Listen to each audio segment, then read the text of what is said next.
నేను లే వచ్చేసాను, మనాలి వెళ్ళలేదు. చాలా అంటే చాలా కొద్దిగా బాధగా ఉంది, కానీ నా మంచికే జరిగిందంతా. ఏమైందంటే నేను లే నుంచి ఉప్సి వెళ్ళాను. ఉప్సి నుంచి తంగ్లాంగ్లా పాస్ వెళ్లే ముందు రుమ్స్తి అనే ఒక విలేజ్ ఉంటది. ఆ విలేజ్ దగ్గర నేను ఒకరోజు స్టే చేశాను. స్టే చేస్తే తంగ్లాంగ్లా పాస్ అవతల వైపు పాంగ్ అనే విలేజ్ ఉంటది.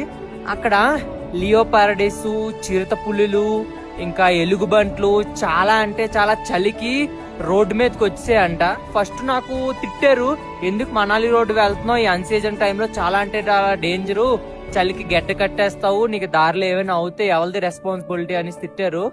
రిస్క్ తీసుకోక అని చెప్పారు. నేను ఫస్ట్ ఇంత దూరం వచ్చాను ఏటని కొద్ది బాధపడ్డాను. తర్వాత కాసేపు ఆలోచించి మళ్ళీ రియలైజ్ అయిపోయాను, ఏదైనా మన మంచికే అవుతుంది అని చెప్పేసి. ఇప్పుడు నేను బిఆర్ఓ వాళ్ళు నన్ను రుమ్స్తి నుంచి లే వరకు తీసుకొచ్చారు.